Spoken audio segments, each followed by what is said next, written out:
Coming up in today's newscast, Israelis join the race-against-the-clock rescue of a group of children in Thailand. A Holocaust survivor slams Israel for jailing the children of asylum seekers. And Israel officially opens the largest natural history museum in the entire Middle East.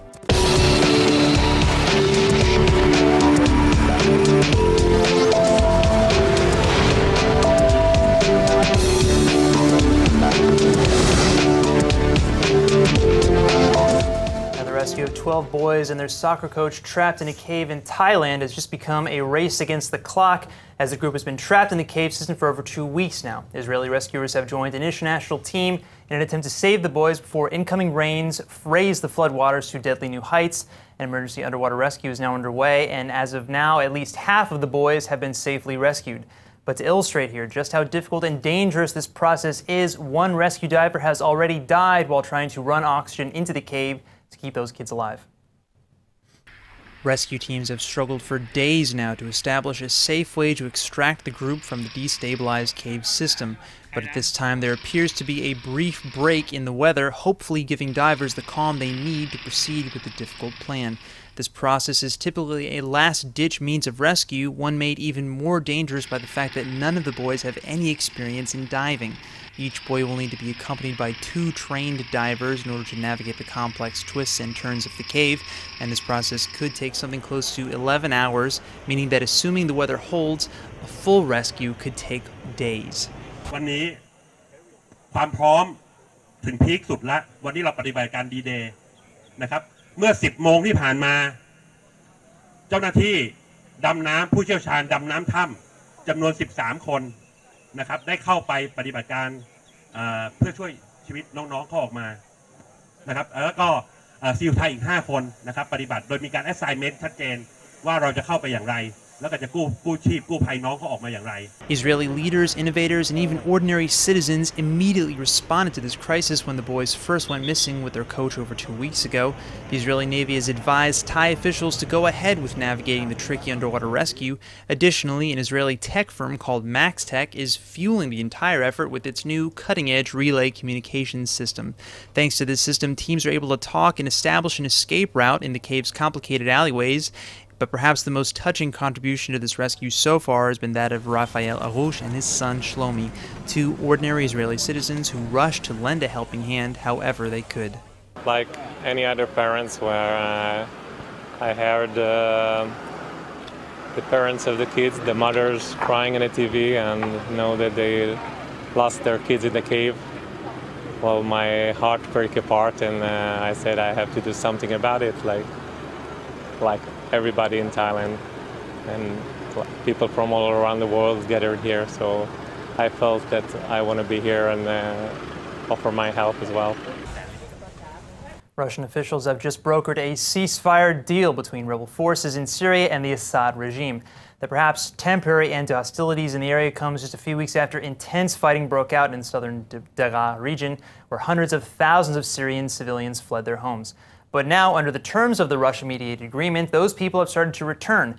The only question here in Israel is, what effect, if any, will this deal have here? Returning to the studio with more on this is Dr. Martin Sherman, the founder and executive director of the Israel Institute for Strategic Studies. Dr. Sherman, thanks so much for joining us. Thank you for inviting me. So, obvious question, what is going to be the impact here in Israel?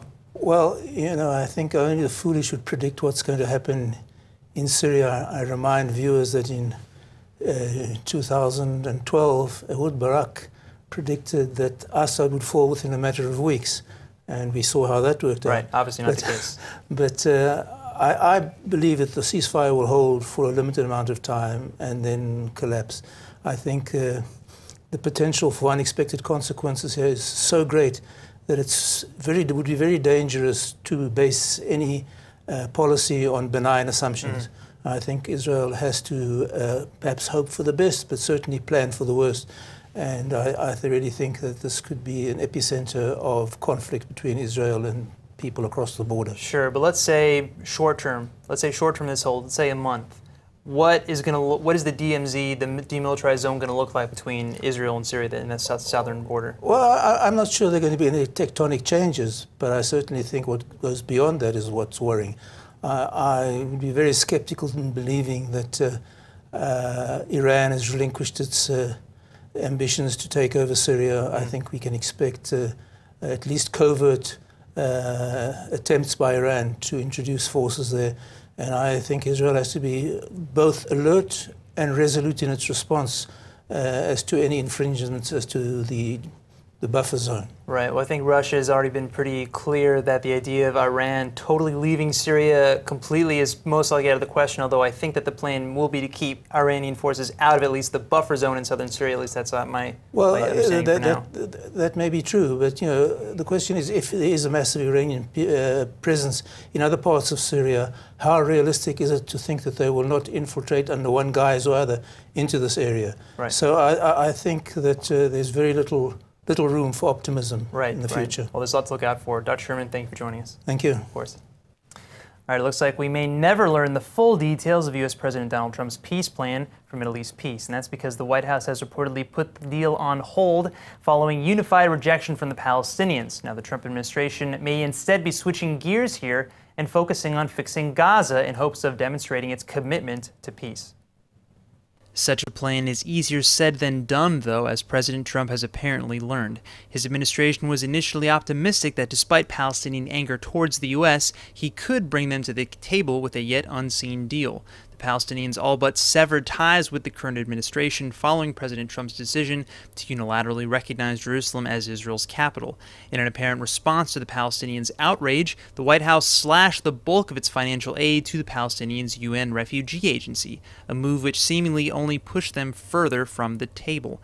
Team Trump renewed its efforts to land the ultimate deal for peace in recent weeks, sending an envoy to lobby Arab and Gulf nations central to the conflict. During this time, there was not one sit-down between U.S. officials and any Palestinian leaders. An unnamed official in the White House has apparently admitted a certain degree of defeat here, telling the Washington Post that the strategy now has shifted to rehabilitating Gaza. The idea here would be to demonstrate U.S. commitment to the Palestinian cause by helping solve the humanitarian crisis and hopefully rebuild some much-needed trust. But such a plan would require full cooperation from both Israel and Egypt, who maintain a fierce blockade of all things in and out of the enclave. At this time, Israel has refused to change a thing until Hamas agrees to release the bodies of 2 IDF soldiers and 2 civilians currently being held in the Strip, and this stalemate is just one of many obstacles Washington faces if it hopes to lay a new track towards a lasting Middle East peace. Following months of tension between Israel and Poland over Poland's controversial Holocaust law, the two countries' prime ministers came together to end the spat. Poland walked back the law, no longer criminalizing those who accused the country of being complicit with the Nazis. And shortly thereafter, Netanyahu and Polish Prime Minister Morawiecki signed a joint statement to bury the hatchet. Unfortunately, that statement seems to have had quite the opposite effect. And here with more on this is ILTV's Aaron Porras. And Aaron, what exactly went wrong here? Well, first of all, Israelis across the entire political spectrum, including from within Netanyahu's own Likud party, are blasting the language in the joint statement for whitewashing history. But before we get into that, the Israeli government is also now in an uproar over Poland's ad campaign, in which Poland used the joint statement to absolve themselves of past crimes in the eyes of the international community. According to Channel 10 News, Israeli officials said, quote, the Polish campaign was in violation of the spirit of understandings, and that Poland abused this diplomatic step for public relations. Okay, well, Poland may be using this, for PR purposes, but isn't that just the lay of the land? Isn't that just politics? On one hand, yeah, it is. On the other hand, people are largely very upset with the content of the statement, and Netanyahu's endorsement made public like this it just adds credence to Poland's claims. To make matters worse, the Hebrew translated statement differs slightly from the one which was approved, so it's not even Netanyahu's words, really. Wow, okay. Well, let's get into the statement itself. We reported on this, of course, a month ago when the statement was first delivered, that it explicitly says the term Polish death camps is blatantly erroneous, and that the wartime Polish government attempted to raise awareness among the Western nations and stop the Nazis from murdering Polish Jews. That was a statement. We may see this as an obvious blending of the truth, considering historians largely believe that Poland was in some ways very complicit with the final solution, right? Well, yeah, that's exactly it. That excerpt is not an outright lie, but it doesn't highlight the truth either.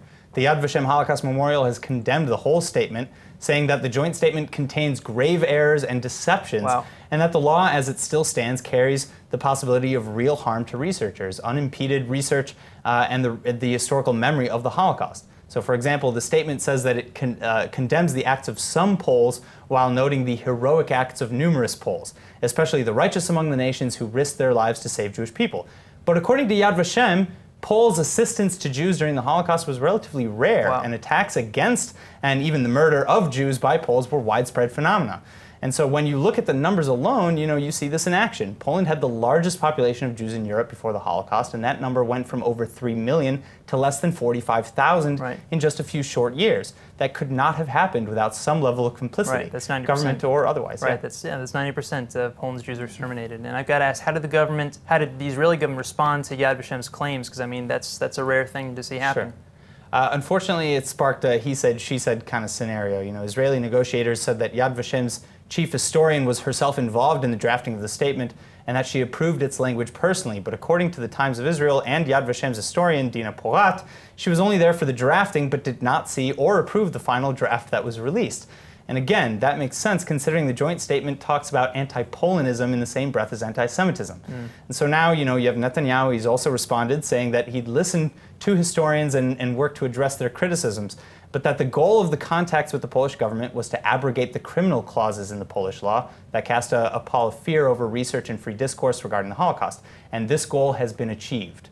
Right. Wow. Well, I'm sure there's even more on this yet to come because, of course, this is a very touchy, delicate topic with Israelis, and politicians, invoke the words and the memory of the Holocaust all the time. Either way, we'll definitely be watching to see how this plays out. Aaron, thank you for the report. Thank you. Now, we've just learned that the state of Israel has apparently put half a dozen children of African asylum seekers in jail. And these children, some as young as 1 year old, have been in prison for nearly a month now with their mothers in the Givon prison. And chilling photographs and video footage taken at Givon have sparked impassioned cries of horror from all over the world, as well as from one Holocaust survivor right here in Israel. But this policy seems to have had the desired effect now.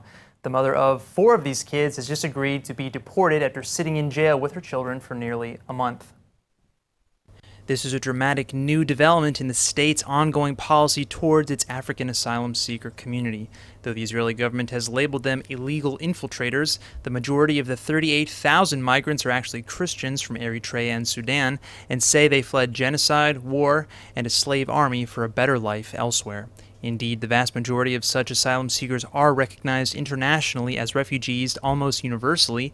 To date, Israel has granted refugee status to less than 0.5% and attempted to forcibly deport the rest. But this incarceration of young children presents a shocking new chapter in this story.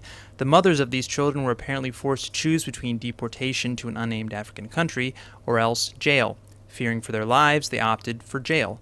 But with nowhere to go for their children, the state decided to put them behind bars as well. Prison guards say that they've received no further facilities, training, or even guidance as to the policy shift. Some staffers have donated toys, and the children are reportedly given allotted time to play in the prison yard. But after nearly a month in jail, the kids' situation is rapidly deteriorating. When this story first broke, Holocaust survivor Marcel Stahl echoed what many have said over the years, that this treatment is chillingly familiar to what he personally experienced in the Nazi death camps so many years ago. The 79-year-old immigrant originally from Amsterdam who survived Sabidor extermination camp says that he's willing to give up his own freedom and even go to jail with the family in order to give them the support that they need. These images also come at a time when the Trump administration is still diffusing the scandals surrounding its policy of forcibly separating nearly 3,000 migrant children from their families at the U.S.-Mexico border upon entry. President Trump has responded to that backlash by issuing an executive order to halt the practice, but even now, weeks later, the fate of thousands of separated families already in jail still remains in total limbo. Crohn's disease is a progressive inflammatory disease for which there is no known cure. In severe cases, patients may even have to undergo surgery to remove parts of their gastrointestinal tract. Well, right now, Israeli biotech company RedHill is waiting on some hopefully very promising results, which could change the way we treat this disease forever. And here with more on this is RedHill's Chief Business Officer, Guy Goldberg. Guy, thanks so much for joining us. Thank you for having me. So what are the results you're waiting for? What is this test? Yeah, so we are right now conducting probably the largest, most robust study ever done, ever done with an antibacterial approach to treating Crohn's disease. This is a groundbreaking new approach, and if we're correct, this will be a new salvation for patients and for doctors and for everyone affected by this terrible disease. Okay, when you say antibacterial, you mean antibiotics? Correct, correct. So the current way of treating Crohn's disease is basically suppressing the body's entire immune response. Right. And that only works for a temporary period of time. and it has very terrible side effects. These treatments don't work very well because they're essentially treating the symptoms of the disease and not providing a cure. We're trying to address the underlying cause of the disease, which a lot of research has indicated is a specific bacteria called Mycobacterium avium paratuberculosis, or MAP for short. Gotcha. So now there is a lot that is not known about Crohn's disease. In the U.S. alone, I think it's something like 800,000 people a year get diagnosed at least every year, right? Correct. Is that number increasing or decreasing? Yes, it's one of these diseases that you see the incidence of it rising, not just in the U.S., but all across the world, especially developing countries. What's very interesting is after the fall of the Soviet Union, you see the rise, the skyrocketing of the disease in Eastern Europe, in apartheid South Africa. After the fall of apartheid, you see in the black population the significant rise of the disease. So it's a disease that is very likely linked to an environmental trigger. Right, and poverty probably too. And poverty as well, as much as several environmental conditions, and we're trying to address this underlying bacterial trigger that is seen to cause that link. Wow, so I've got to ask this, when do these tests come in? Like when do you get the results back? When do you know? Yeah, so in the next few weeks. And just to put in very soon. Yeah, to put in perspective, this is a project that we've spent tens of millions of dollars on. Several years, a lot of people, this is their life work, and all of it is coming to a head in the coming 3 weeks. So it's a very exciting time for our company and also for patients, of course. And I've got to ask, we've got to wrap up, but I've got to ask, like, when you say this could be a big breakthrough, how big are we talking? Is this like there could be a cure or another link towards a cure? Like, what can we... Right, this is what we're talking about, is potentially taking patients with active disease and bringing them into remission. So that's effectively providing a cure for these patients who right now don't have a lot of good options. Amazing. Guy, you do amazing work. Thank you so much for sharing with us. Thank you for having me. Good luck, okay? Thank you. All right, U.S. Supreme Court Justice Ruth Bader Ginsburg has just come to Israel to accept the country's prestigious Genesis Award for a lifetime achievement in advancing women's rights and fighting for gender inequality. Justice Ginsburg is the second woman to be placed on the highest court in the United States of America, and this award comes at an interesting time in the U.S. court system, mere days before President Trump is expected to name his pick to replace Justice Anthony Kennedy. Before serving on the Supreme Court, Ruth Bader Ginsburg worked as a volunteer lawyer for the ACLU, working her way through the U.S. Court of Appeals for the D.C. Circuit. And during that time, she cultivated a fierce reputation for advocating for civil liberties, with an emphasis on advancing gender equality throughout the 1970s, 80s, and 90s up until today. As a Supreme Court justice, she used her pivotal role on the bench to carry a number of decisive arguments concerning abortion, gender discrimination, and international law.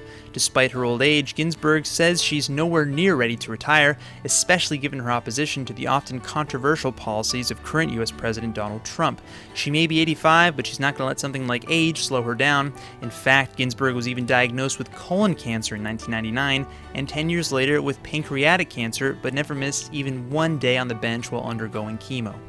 The Genesis Committee has granted Ginsburg their Lifetime Achievement Award for her outstanding contribution to civil rights. The former chairman of Israel's own Supreme Court gave Ginsburg the award herself, saying, quote, "Without a doubt, she is one of the great legal minds of our time, an outstanding Jewish jurist whose fearless pursuit of human rights, equality, and justice all stems from her Jewish values." While immensely proud of the recognition, Ginsburg did bemoan the current state of gender discrimination in Israel, comparing women's rights here to the historic discrimination against African Americans in the United States. Well, a few weeks back, we released the details of the Middle East's largest natural history museum, opening right here in Tel Aviv. Well, the doors have just officially been opened to the public for the first time, and ILTV's Emmanuel Kadosh, of course, is here with all the details. Thanks for joining us, Emmanuel. Thanks, Brett. Yes, this is some very exciting news, not just for Israelis, but of course for all those tourists who are planning on heading to the Holy Land. The Steinhardt Museum of Natural History has now opened up to the public at a first look inside the arch-shaped museum located in Tel Aviv, next to Tel Aviv University campus, for a limited time trial period. I've seen the dome. I've seen the dome. Exactly, but the numbers, just so you know, are the numbers of visitors in this period of time are limited, so you have to make sure to get your tickets. Gotcha. Right now. Okay, so give me the highlights. I mean, what can visitors expect to see? Are we talking dinosaurs? Right. So the 100,000 square foot building, which took more than 2 decades of planning, houses more than 5.5 million different specimens of species from all over the world. Visitors entering the museum are greeted by a vivid reenactment of the avian migration from Africa to Europe through Israel's Hula Valley, which is personally one of my favorites, and I cannot wait to see it. And then according to the curators, the main goal of the museum was to increase public awareness awareness about the natural world and, of course, about the environment Right. itself. It also doubles as a natural research facility, I believe. Right. And obviously, this is a pretty big addition to Israel's museum scene in general, considering this is the biggest museum, biggest natural history research facility, all that stuff. It's kind of, just all the more reason to make it a tourist destination, As if people needed another reason. Sure. A little about me. I grew up in D.C., so I was kind of spoiled with the Natural History Museum that we had in the mall. We had dinosaur bones. I don't know if you guys. Exactly, definitely. I mean, I grew up in New Jersey. A little bit about me, and we would go visit the Natural History Museum in New York. Oh man! All the time, whether yeah, it was on a field. Exactly, whether it was on a field trip. Didn't really matter with family. It became one of my favorite museums just because it was so, vivid and real and incredible to just see and witness those things, especially as a young girl. Sure. But other than the educational field trips that I'm sure Israeli schools are gonna, take part in, sure. This is just, millions of tourists are coming to visit Israel each year, and now they have just another reason to come and explore and discover a little bit more about Israel and, the museum, like you said, that we have to offer. Right, man. I mean, that's so great. I mean, just out of curiosity, I got to ask, how much does this cost? How much does meals like this cost? I mean, I know this has been in the works for a while, even just the construction. Right. It's actually really funny that you asked, because when I first read about the museum itself, I was thinking how, 5.5 million specimens of species, like how much could a museum like that could cost? But yet again, Israel has done what I would consider is the impossible. The establishment of the museum was reportedly around $40 million and was made possible mainly by American philanthropist Michael Steinhardt, the museum's name, who actually is the co-founder and funder of Birthright, which I didn't really know, but I love the connection to the museum. Gotcha. $40 million. Okay, so just Casual. so we all know, that's how much it costs to build a Natural History Museum. I'll just keep that in the back of my mind. Back of my mind. Okay, well, Emmanuel, sounds great. I can't wait to go. Thanks for joining us. Thank you. All right, Eli Cohen was one of Israel's most legendary spies, and during his time in the field, Cohen was able to infiltrate some of the highest ranks of Syrian leadership, gaining intel that undoubtedly proved essential to Israeli defensive strategies in the late 60s and early 70s. Cohen ultimately paid the ultimate price for his patriotism and his duty in 1965 when he was exposed by Syrian intelligence and executed. Until now, all of his remains have been held in Syria, but mere days ago, the Mossad announced that they had recovered a crucial personal effect of Cohen's, the watch that he wore as a spy, and returned it to Israel. The head of the Mossad has just presented the precious memento to Cohen's family at a ceremony marking the 53rd anniversary of his death. The Prime Minister's office did not reveal how Mossad agents were able to track down this watch, only that it had been kept in enemy hands, making this a mysterious, if impressive, feat. Authorities have confirmed the authenticity of the rare keepsake, and this is likely the very wristwatch that Cohen wore as he ascended through the highest levels of Syrian leadership during his time as an espionage agent. His greatest accomplishment during this time was probably managing to become chief advisor to Syria's defense minister. His intelligence is likely seen as one of the biggest reasons Israel was able to win the Six-Day War in 1967. After being convicted of espionage and hung to death in Damascus, multiple attempts to return Cohen's body to Israel failed. He wrote his final letter to his wife, Nadia, in May of 1965, 3 days before his death. The recovery of this watch is easily the biggest piece of closure she's had in the years since then, though notably a few years ago, footage appearing to show Cohen's body shortly after the execution was posted to an unidentified Syrian Facebook page a few years ago. Cohen's legacy continues to be a defining chapter in Israeli history. Netflix recently announced a new miniseries about his time as a spy, written and to be directed by Israeli filmmaker Gideon Raff. Jewish comedian Sacha Baron Cohen will play the legendary spy in a role that will probably show off his more dramatic side. IDC Summer Ulpan, open for everyone. And now for our Hebrew word of the day. Look, I thoroughly enjoy being organized, all right? And it's important to me to have my schedule mapped out, like figuring out when I have to sit behind this desk. And that's why today's word is letachnen, or to plan. Okay, tichnun, or planning, it's not always easy. And sometimes it takes a lot of time and patience to letachnen, even just an afternoon at the beach with some friends, let alone my 5-year career plan. But at the end of the day, when you make a tochnit, or, a plan, remember that Murphy's Law is always in effect. Everything and everything can and will always go wrong, or not. Isn't life exciting? All right, let's go and take a look at the weather forecast. Tonight will be clear and humid with a low of 72 or 22 degrees Celsius. Tomorrow you can expect a slight rise in temperatures to a high of 89 or 32 degrees Celsius. All right, that's it for today's news. Today's exchange rate is 3.62 shekels to the American dollar. Remember to sign up for our daily newsletter at iltv.tv, and don't forget to follow us on Facebook at Israel English News and of course on Twitter at ILTV News. I'm Brett Allen Smith. Thank you for watching.